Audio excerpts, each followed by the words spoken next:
बाहेर छान पाऊस पडतोय आणि या पावसामध्ये काहीतरी छान गरम आणि चटपटीत खावंसं वाटतं, पण ते पौष्टिक सुद्धा पाहिजे ना. चला तर मग आपण आज बनवूयात अगदी चटपटीत आणि पौष्टिक असा पदार्थ. त्यासाठी मी दुधी भोपळा घेतलेला आहे. हा दुधी भोपळा आपल्याला कोवळा बघून घ्यायचा आहे आणि तो असा व्यवस्थित किसून घ्यायचा आहे. दुधी भोपळा ही अत्यंत आपल्या आरोग्यासाठी फायदेशीर अशी फळभाजी आहे. दुधी भोपळ्यामध्ये कॅलरीज कमी प्रमाणात असतात आणि पाणी जास्त प्रमाणात असते, त्यामुळे पोट भरल्यासारखं वाटतं आणि वजन सुद्धा नियंत्रणात राहतं. यामध्ये पोटॅशियम असतं, जे रक्तदाब नियंत्रित ठेवण्यास मदत करतं आणि हृदयविकाराचा धोका सुद्धा कमी होऊ शकतो.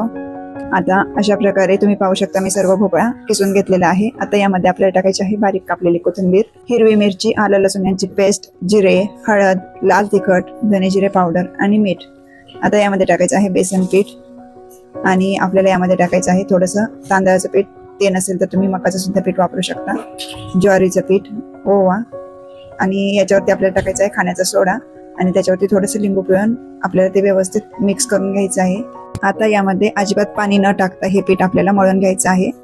यामध्ये दुधी भोपळ्याला पाणी सुटतं, त्यामध्ये जेवढं पीठ बसेल तेवढंच पीठ टाकून आपल्याला हे मळून घ्यायचं आहे. याच्यावरती आपल्याला एक्स्ट्रा पाणी वरून टाकायचं नाही. तुम्ही पाहू शकता अशा प्रकारे मी पीठ मळून घेतलेलं आहे आणि आता या पिठाचे आपल्याला असे रोल करून घ्यायचे आहेत. तुम्ही पाहू शकता मी कशा प्रकारे रोल बनवत आहे. आपल्या हाताला याचं पीठ चिकटू नाही, त्यासाठी हाताला थोडंसं तेल लावून घ्यायचं आणि मग आपल्याला याचे रोल बनवून घ्यायचे. आता पुरणाच्या चाळणीमध्ये मी चाळणीला तेल लावून हे रोल चाळणीमध्ये ठेवून घेत आहे. अशा प्रकारे सर्व पिठाचे आपल्याला रोल करून घ्यायचे आहे. रोल करेपर्यंत मी गॅसवरती एका पातेल्यामध्ये पाणी उकळायला ठेवलेलं आहे. त्या पाण्यावरती आपल्याला आता हे रोल वाफवून घ्यायचे आहेत. आता अशा प्रकारे सर्व रोल मी बनवून घेतलेले आहेत आणि इकडे पाणी सुद्धा आपलं आता उकळलेलं आहे. या पाण्यामध्ये आपल्याला थोडंसं तेल टाकायचं आहे आणि आता त्याच्यावरती आपण हे रोल केलेली चाळणी ठेवून देऊयात आणि हे झाकून आपल्याला 15 ते 20 मिनिट छानपैकी वाफवून घ्यायचं आहे. तर सुरीने आपण चेक करून पाहूयात की आपले रोल व्यवस्थित वाफवलेत का. सुरीला अजिबात पीठ चिकटलं नाही, म्हणजे आपले रोल व्यवस्थित वाफवलेत. रोल आपण थंड करून घेतलेले आहेत. आता ते मी अशा प्रकारे कट करून घेत आहे. हे सर्व रोल आपल्याला वड्यांच्या आकारात कट करून घ्यायचे आहेत. तुम्ही पाहू शकता मी कशा प्रकारे कट केलेले आहेत. हे जास्त जाड सुद्धा कापायचे नाही आणि अगदी पातळ सुद्धा नाही कापायचे. आता या वड्या मी करून घेतलेल्या आहेत सर्व रोलच्या.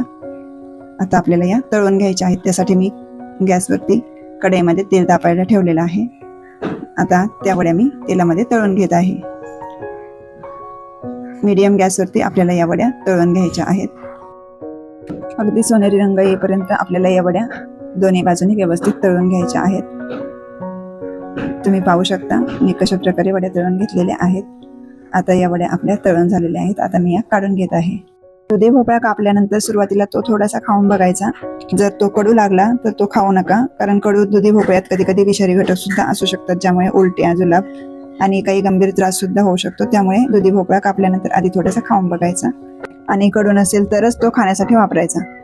तर आता अशा प्रकारे तयार झाल्या आपल्या खुसखुशीत आणि टेस्टी अशा दुधी भोपळ्याच्या वड्या. तुम्ही एकदा नक्की ट्राय करा आणि कशा झाल्या ते मला कमेंटमध्ये नक्की सांगा.